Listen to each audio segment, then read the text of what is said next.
Ya, ketemu lagi di kuliah pemrograman berorientasi objek. Pertemuan kedua ini kita akan mereview pemrograman Java. Ya, di, seharusnya sebelumnya itu sudah pernah mengambil algoritma pemrograman, gitu ya. Kemudian ada praktikum pemrograman satu juga yang mungkin berbarengan ya. Itu berkaitan juga ya menggunakan Java. Nah, ya Java yang kita gunakan itu menggunakan Java Development Kit versi 8. Versi 8 ini artinya sebetulnya 1.8 ya. Saat ini sudah sampai versi 21 sebetulnya, tapi karena kita masih menggunakan dasar dari Java, jadi minimum Java yang kita gunakan ini minimumnya adalah Java versi 8 atau JDK 8. Kita akan menggunakan Java Standard Edition atau Java SE. Nah, ini sudah dilengkapi atau termasuk dengan Java Runtime Environment atau Virtual Machine. Jadi kalau misalnya kalian apa ingin mencoba-coba, bisa ya download Java Development Kit dari website Java atau websitenya Oracle. Minimal itu versi 8. Kemudian editor pemrograman bisa menggunakan salah satunya gedit atau ya Notepad++ gitu ya. Atau kalau mau pakai IDE sekalian juga bisa. Yang akan saya contohkan nanti adalah menggunakan IDE NetBeans yang cukup mudah ya penggunaannya. Nah, tapi kalau misalnya tidak menggunakan IDE, itu kalau mau belajar lebih bagus lagi.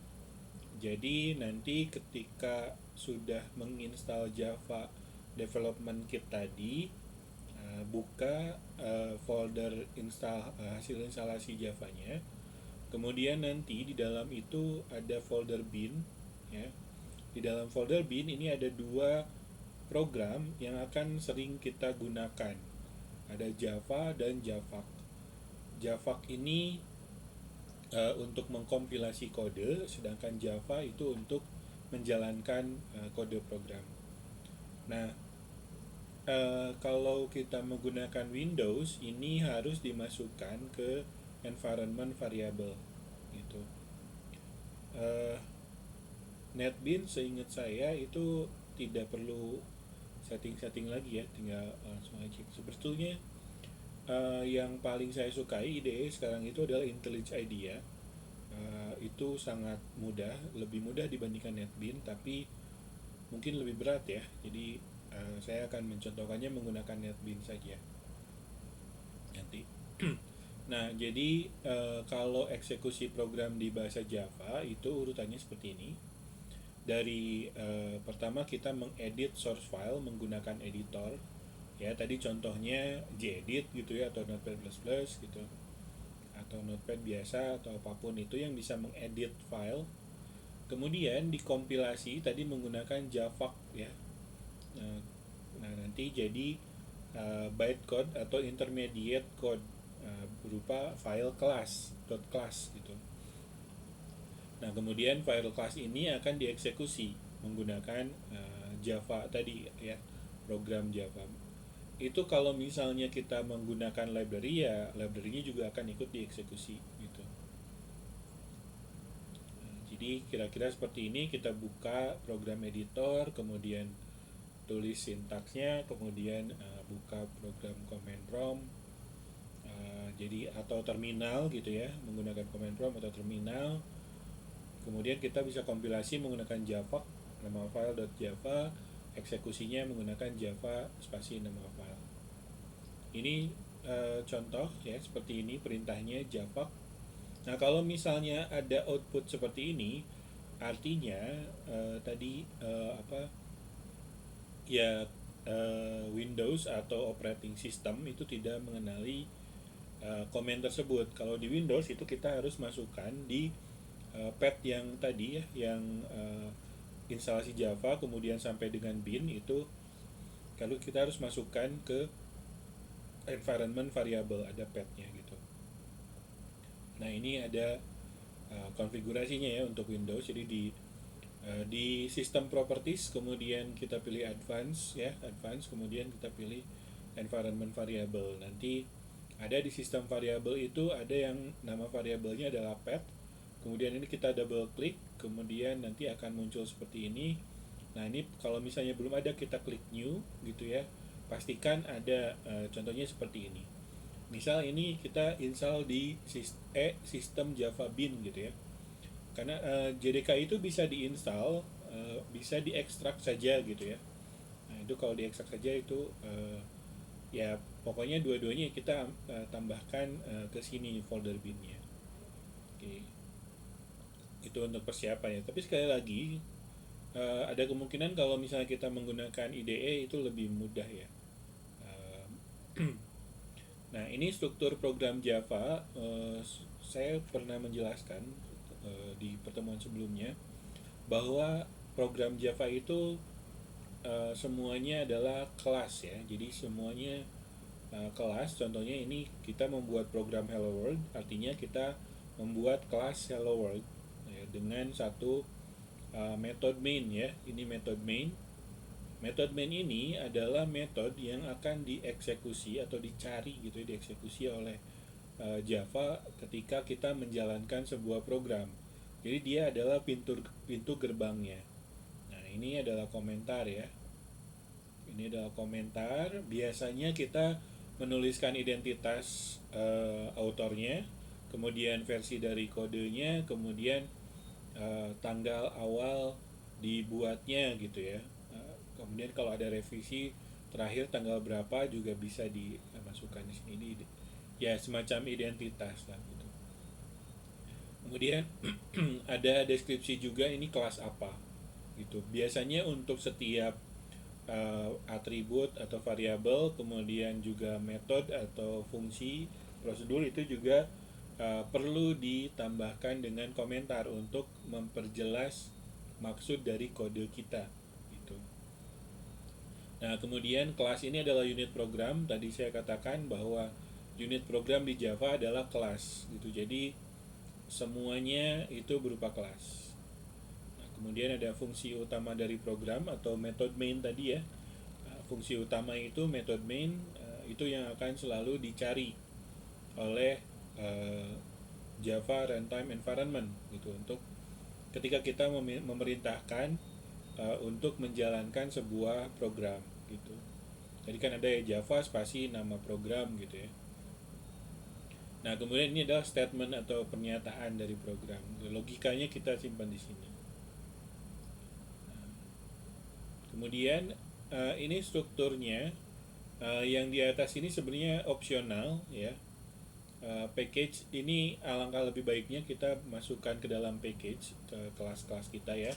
Kita kelompokkan di dalam package. Tapi bisa juga sebetulnya tanpa package gitu. Kalau kita hanya mencoba-coba gitu ya, kita bekerja di satu folder saja. Tapi kalau misalnya kita sudah mengerjakan project yang besar, itu biasanya harus dipisah-pisahkan dengan package atau folder sebetulnya ya. Nah kemudian ada import. Import ini adalah deklarasi dari kelas-kelas yang kita gunakan ya di kelas ini gitu ya kan. Mungkin dia tidak berdiri sendiri gitu ya, dia menggunakan kelas lain. Di sini kita harus mendefinisikan importnya. Kemudian nama kelasnya, kemudian variabel dulu biasanya, kemudian metode atau fungsi. Nah, jadi seperti ini struktur programnya. Jadi ini public class, nama program, kemudian tubuh programnya apa ya. Kemudian ini harus, nama program itu harus mendefinisikan ya sebuah program gitu ya, atau kelas gitu ya, sebuah kelas benda gitu. Nanti ya akan jadi kita akan jelaskan, atau kita akan ya harus membuat nama kelas itu bermakna gitu. Kemudian struktur program ini diawali dengan kurawal buka dan diakhiri dengan kurawal tutup. Itu disebut tubuh program atau blok gitu ya.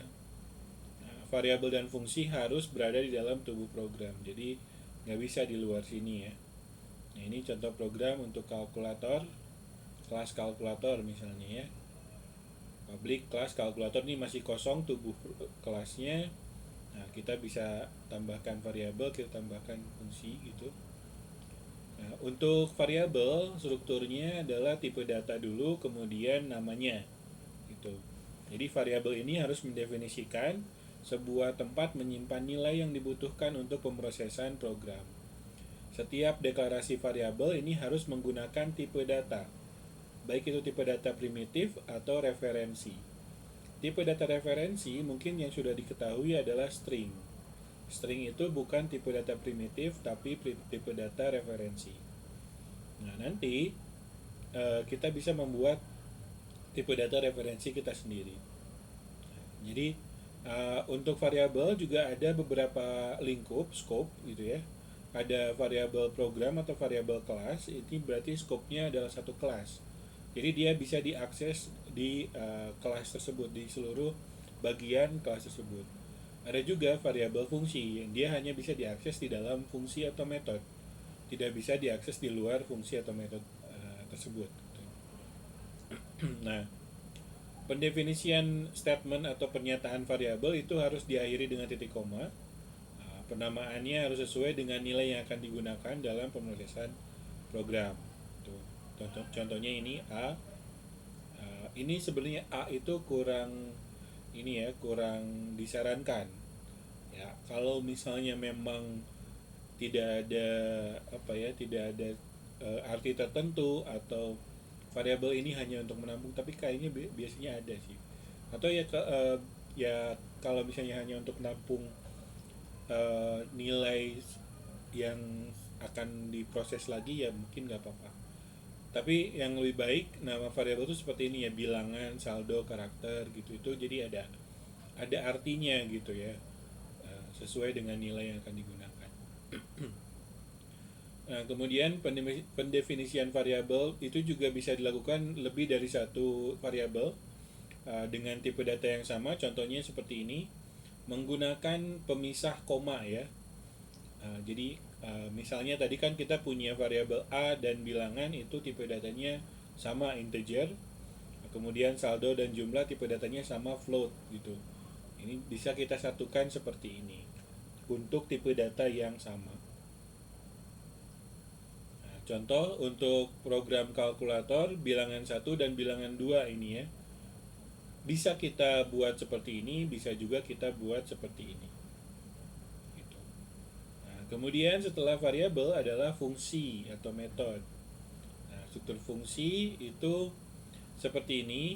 Jadi ini adalah modifier, nanti akan kita pelajari lebih lanjut ya, public ini ya. Kemudian yang perlu kita perhatikan sekarang adalah tipe data kembali atau return type. Kemudian nama fungsinya, kemudian ada dalam kurung, di dalamnya ada parameter. Parameter ini mirip dengan variabel. Ini apa namanya, deklarasinya ya. Nah, kemudian di dalamnya adalah statement-statement, ekspresi-ekspresi yang membangun tubuh fungsi gitu. Jadi fungsi ini punya fungsi. Yang pertama untuk mendefinisikan pemrosesan program yang lebih modular. Modular itu artinya bisa dibagi-bagi gitu ya, dipecah-pecah gitu. Kemudian menghilangkan duplikasi kode program, jadi kita tidak perlu mengulang-ulang kode yang sama di beberapa bagian dari program. Kita cukup jadikan itu modular tadi ya. Kemudian kita bisa panggil secara berulang-ulang gitu. Nah, penamaannya juga sama, harus disesuaikan dengan tujuan pemrosesan. Nah, ciri utama fungsi itu harus ada kurung buka dan kurung tutup. Nah, di antara kurung buka dan kurung tutup itu disebut tubuh, itu ya, badan fungsi. Kemudian pernyataan program harus berada di dalam tubuh fungsi ya. Jadi statement-statement harus ada di dalamnya. Kalau di luar ya berarti out of scope gitu. Nah, kurawal tutup merupakan akhir dari pernyataan program di dalam sebuah fungsi. Nah, kemudian ada dua jenis fungsi atau method. Ada fungsi void, ada fungsi non void. Jadi mungkin sebelum mata kuliah ini kalian apa ya, tahunya itu ada fungsi dan ada prosedur. Secara konsep algoritma itu memang betul gitu. Jadi Java-nya sebelum ini disesuaikan dengan konsep algoritma dan pemrograman dasar gitu. Tapi sebetulnya untuk Java itu tidak mengenal prosedur. Jadi Java itu hanya mengenal fungsi atau metode. Nah, fungsi, cuman yang membedakannya ada dua jenis utama dari fungsi, fungsi void dan non void. Void ini kalau kita terjemahkan dari bahasa Inggris ke bahasa Indonesia gitu ya, itu artinya hampa. Jadi tipe kembaliannya hampa atau tidak ada apapun gitu ya. Tapi bisa mengembalikan sesuatu gitu. Ya bisa menggunakan kata kunci return lah. Tapi return udah titik koma gitu. Kemudian kalau non void ya kembalian tipe selain void gitu ya. Ada tipe data baik itu primitif atau reference. Nah, ini contoh fungsi void tanpa parameter. Ya. Fungsi void tanpa parameter di sininya pernyataan program. Nah, kita bisa menambahkan parameter tadi ya, mirip dengan deklarasi variabel. Ya, seperti ini, sama. Itu ya, bukan mirip lagi, sama. Mirip deh.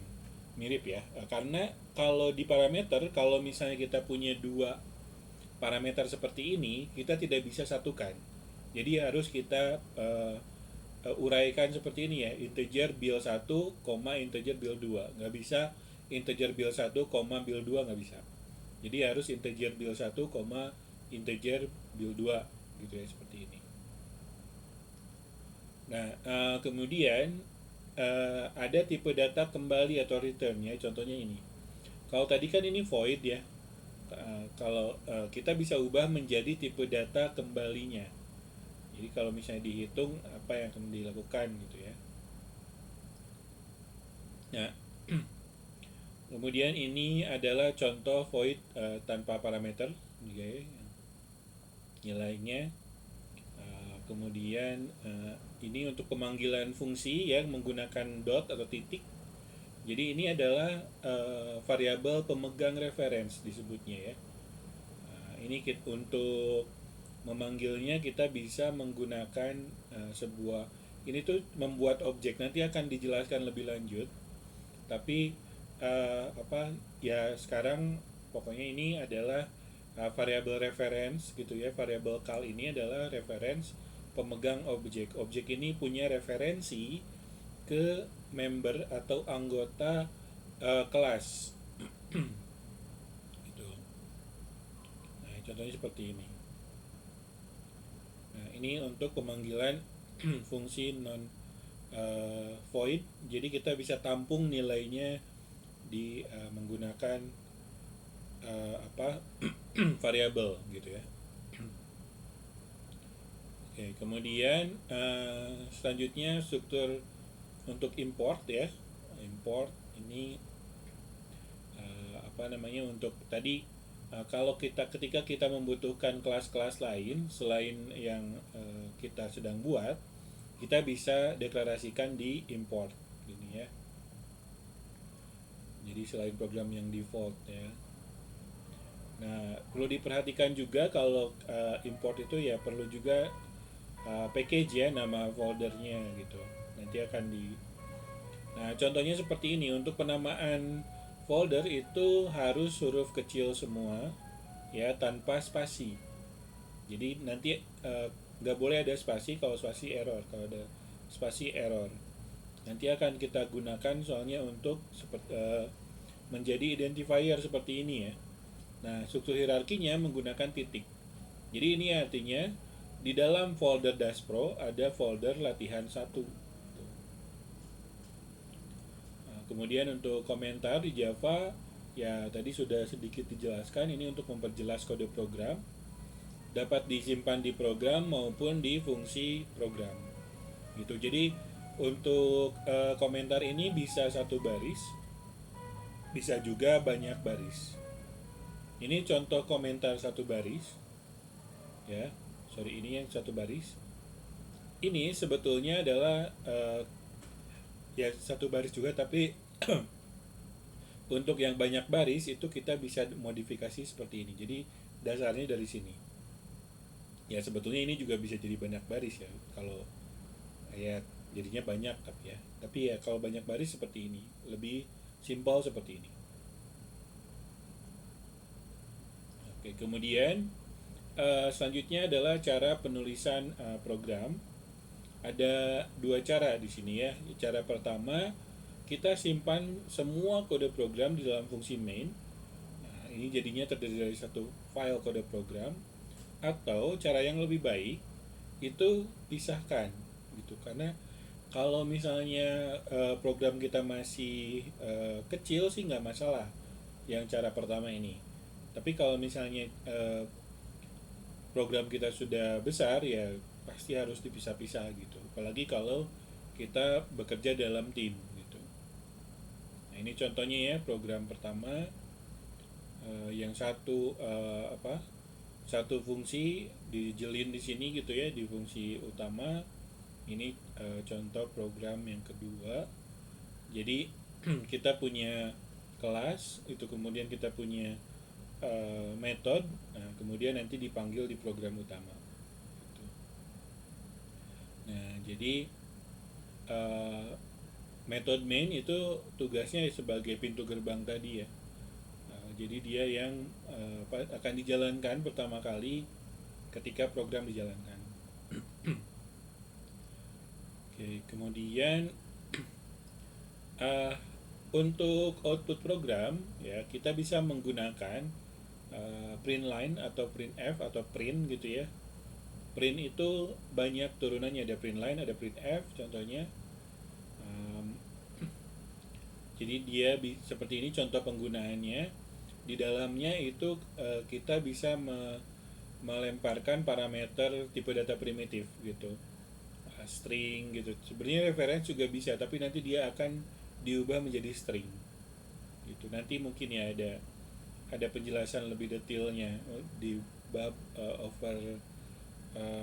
overloading gitu, nanti overriding dan overloading. Ini contoh ya, kita bisa menggunakan print line untuk menampilkan sesuatu ke layar gitu ya. Ini kalau misalnya kita menggunakan dua tipe data, string dan integer ini juga ya. Nah, ada yang lebih elegan sebenarnya menggunakan printf. Ini karena kalau ditambah-tambah gitu ya, selain lebih sulit untuk dibaca, itu juga berpotensi untuk ada celah gitu, celah keamanan nantinya. Karena nanti ada ini juga ya, printf itu ada versi lainnya. Ini printf ya, ini formatnya ya. Kalau karakter itu %C, %D itu desimal, %E itu pecahan, %D itu desimal yang basis yang untuk integer gitu ya, basis 10. Sedangkan %E atau %F itu pecahan, %E itu untuk eksponensial, sedangkan F itu bukan, yang tidak. Kemudian I ini integer, O itu bilangan okta basis 8, %S itu string, jadi nggak akan diapa-apain. %U itu bilangan desimal unsigned. Kemudian %X itu hexadesimal basis 16. T itu format datetime. %% itu cetak tanda persen, karena kalau persen saja nggak bisa. %B itu nilai boolean. Ini contohnya. Jadi ini lebih elegan ya, ayah berumur %D tahun. Gitu, sebentar. Ya, mohon maaf kalau agak terasa ini ya, kekat dulu barusan. Em, ya, saya lanjut ini apa namanya adalah fungsi printf. Printf contohnya ya, tadi ayah berumur em, persen D tahun. Persen D tahun ini untuk digit, jadi nanti akan diisi dengan 65 gitu. Jadi pada saat di output ayah berumur 65 tahun. Nah ini untuk yang float, nah nanti akan dipotong jadi hanya dua angka di belakang koma gitu. Oke, kemudian untuk masukan atau inputan, kita bisa menerima input dari keyboard menggunakan scanner. Jadi ini mungkin akan berguna di mata kuliah ini ya.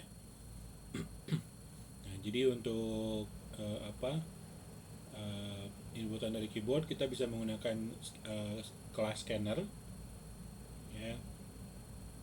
Uh, Nilai masukannya itu harus sesuai dengan tipe data yang ditangani gitu ya. Nanti kita harus deklarasikan ini.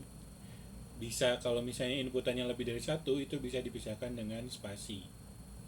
Nah ini contoh penggunaannya. Nah, menggunakan scanner system.in. Nah ini ada next in gitu, jadi dia harus memasukkan, user harus memasukkan integer, angka gitu ya. Nggak bisa kalau masukin ASD gitu, nggak bisa. ABC nggak bisa. Nah, ini keluarannya kira-kira akan seperti ini gitu. Nah oke, kita coba saja mungkinnya sekarang. Ya ini sudah muncul apa namanya ininya ya, netbin saya. Jadi ini tampilan awal netbin, ini sudah pernah digunakan sebelumnya. Ini adalah netbeans versi 19. Nah, silakan bisa dicari ya. Versi 19 menggunakan Java versi 11 sebetulnya ya. Javanya versi 11. Nah, kita pertama kita akan membuat sebuah project baru ya. Ini di sini ada new project, atau kita bisa ke file kemudian new project. Nah kita pilih Java with N kalau ada pilihan seperti ini ya. Kita pilih Java with N, kalau nggak ada ya Java saja gitu. Kemudian kita pilih Java application. Bedanya apa? Maven, Gradle, dan N. Maven, Gradle, dan N itu bedanya itu di dependensi manajemen dan buildernya. Kalau N itu yang paling klasik lah ya, tradisional gitu, kita pakai itu dulu. Kalau Maven dan Gradle itu lebih advance. Kita klik next. Kemudian ini nama projectnya, kita misalnya saya tulis nama projectnya PBO ya. Kemudian ini create main classnya saya uncheck ya, jadi nanti tidak akan dibuatkan kelas utama, kelas default. Oke, kemudian saya klik finish. Nah di sini muncul ya, ini sebelumnya saya sudah pernah membuat project namanya Hello World. Nah di bawahnya ada project PBO ini ya. Nah ini masih kosong. Nah, tadi saya sarankan untuk membuat sebuah paket ya. Nah, kita klik kanan, kita klik new, kemudian kita pilih new, kemudian pilih Java package ya. Ini Java package. Nah kemudian misalnya kita buat nama package-nya adalah latihan gitu, atau latihan 1 deh. Kita klik finish gitu. Kita klik finish, kemudian di sini tadi kita akan membuat kalkulator misalnya ya, kelas kalkulator. Nah kita tadi yang saya lakukan, saya klik kanan di latihan satunya di paketnya. Nah, kemudian saya pilih new, kemudian saya pilih new class gitu. Ketikan kalkulator namanya. Nah, ini kita belum sampai ke pembahasan ini sebetulnya, tapi tolong diperhatikan. Nanti akan ada penjelasan lebih lanjutnya. Nama paket itu konvensinya atau perjanjiannya, konvensi itu perjanjian. Jadi seluruh programmer Java menyepakati bahwa nama paket itu huruf kecil semua. Apakah boleh nama paket itu huruf besar, ada huruf kapitalnya? Boleh. Java tidak melarang. Tapi programmer Java yang punya kesepakatan gitu, nama paket itu huruf kecil semua. Kemudian nama kelas itu menggunakan Pascal case. Pascal case itu artinya huruf awalnya adalah huruf kapital, kemudian selanjutnya huruf kecil. Kalau ada dua kata atau lebih, huruf pertama masing-masing kata itu kapital.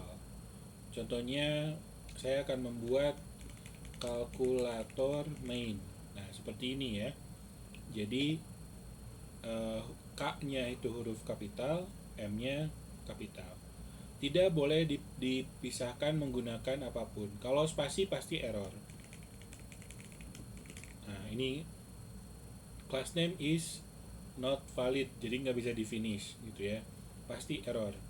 Kalau pakai underscore bisa, tapi tidak disarankan. Ya, jadi tidak disarankan karena yang melanggar konvensi tadi. Yang lain itu nggak bisa.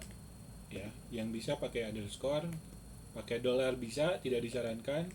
Pakai persen tidak bisa. Pokoknya jangan pakai pemisah antar kelas gitu. Oke. Nah, kemudian kita kembali ke kelas kalkulator tadi ya. Di sini kalau NetBeans itu udah dibuatkan komentar default ya, autornya siapa gitu ya. Oke, kita langsung aja ke ininya. Nah, kita buat, atau jangan dulu pakai private,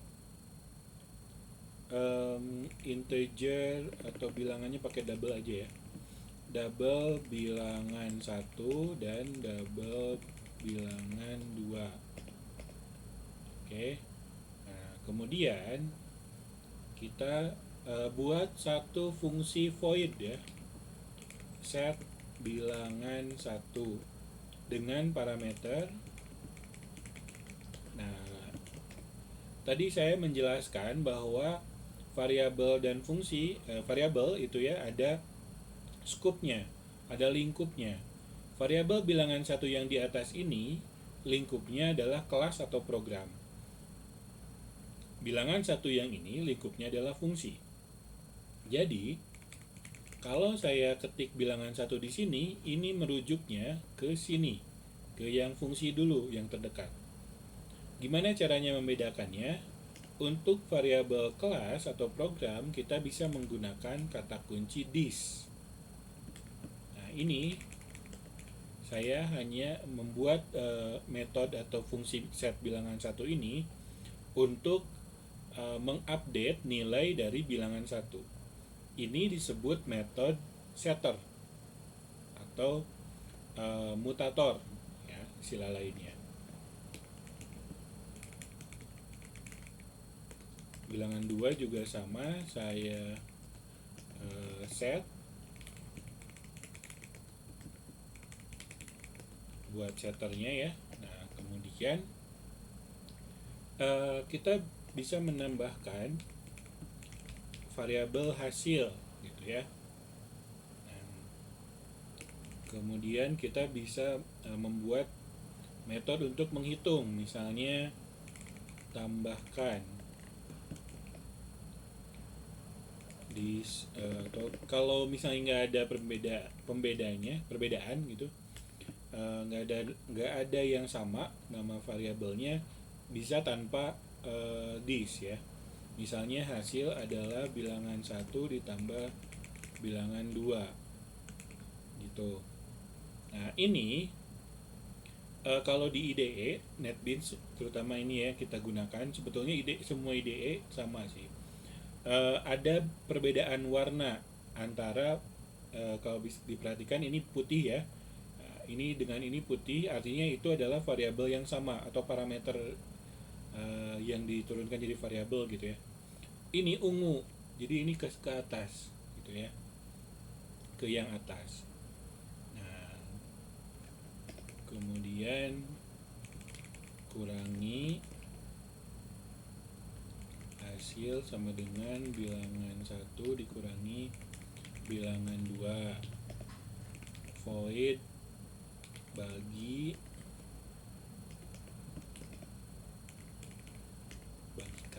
biar bilangan 1 dibagi bilangan 2, void kalikan hasil sama dengan bilangan 1 dikali bilangan 2 gitu ya. Nah, kemudian kita buat void tampilkan hasil.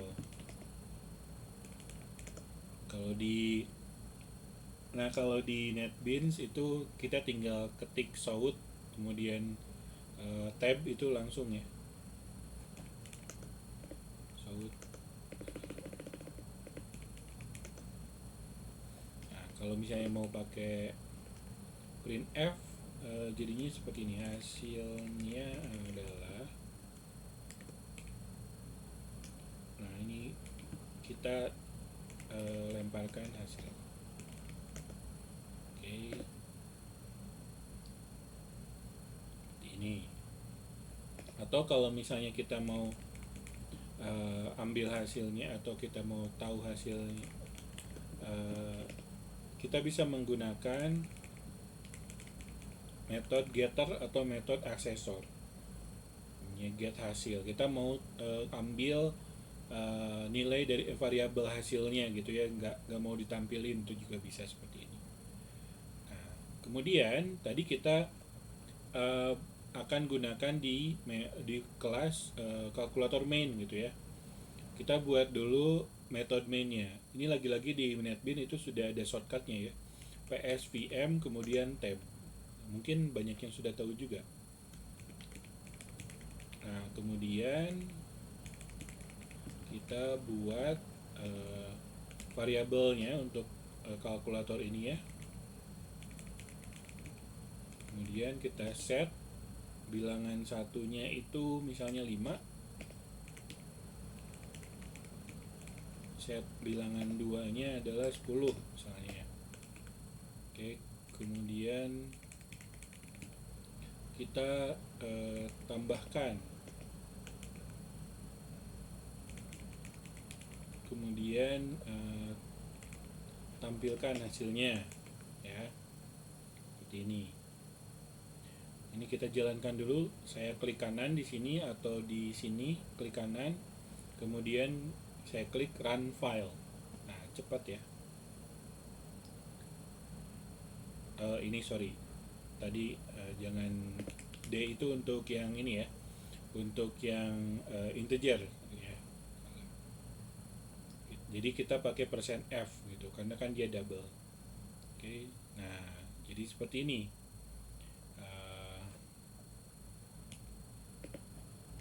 Jadi kalau saya ingin diubah jadinya 15,000 ya, kita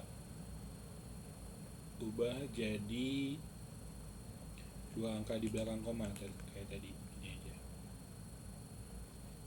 Nah, 15,00.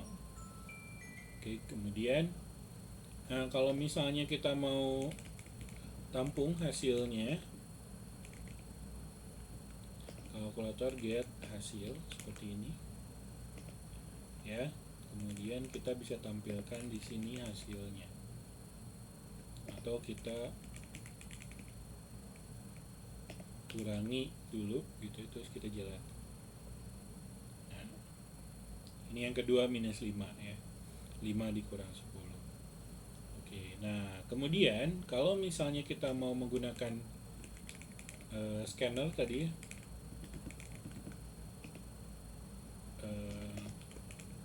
tinggal diikuti aja yang ada di slide. Jadi kita buat sebuah variabel scanner ya, tipe datanya scanner, kemudian dia parameter scannernya itu system.in, jadi dia ngambil input dari sistem, dari nanti yang akan diinputkan dari terminal ini yang di bawah ya. Nah, kemudian kita tanya dulu, misalnya masukkan bilangan 1,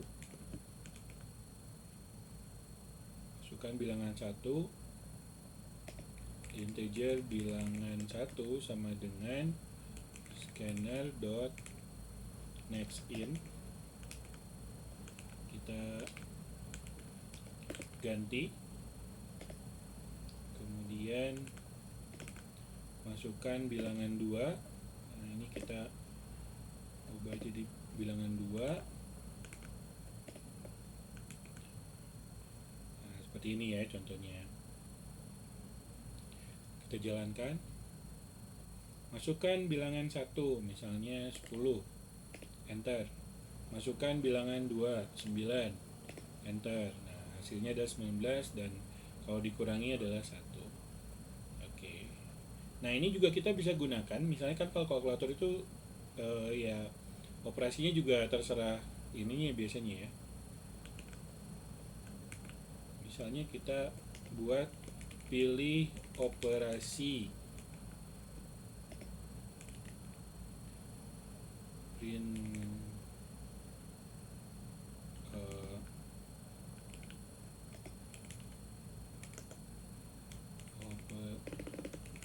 daftar operator,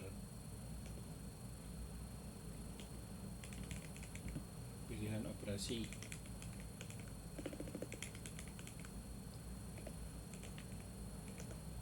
Satu misalnya tambahkan, kemudian 2 kurangi, 3 kalikan, 4 bagikan, 5 batalkan, misalnya ya. Nah, kemudian pilih operasinya.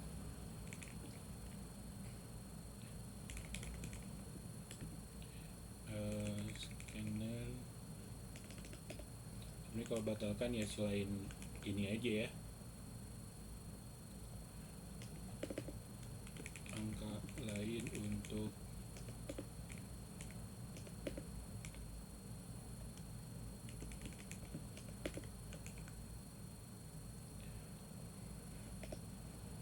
kita pakai switch case, switch operasi case 1 itu tambahkan ya. Ini kita cut, break, kemudian 2 itu untuk mengurangi.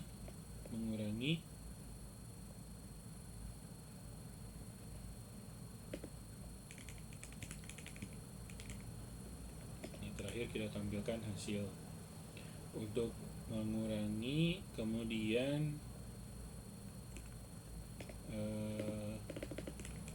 3 itu kalikan, 4 bagikan.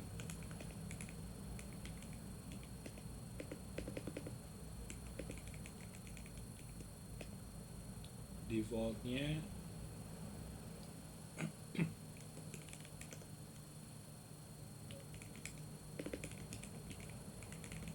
operasi dibatalkan.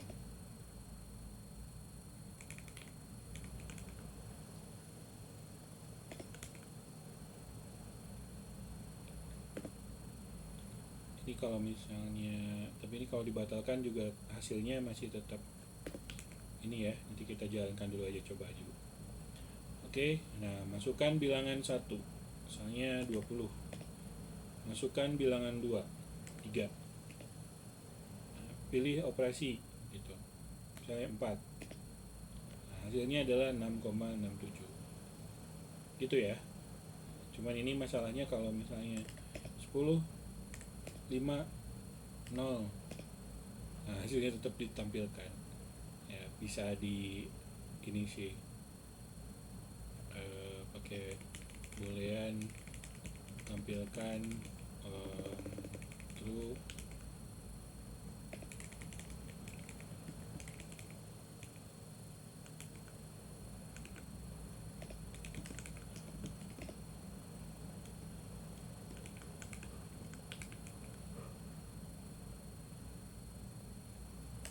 4, 9, operasi dibatalkan. Oke, seperti itu. Mudah-mudahan bisa dipahami untuk percobaannya. Terima kasih.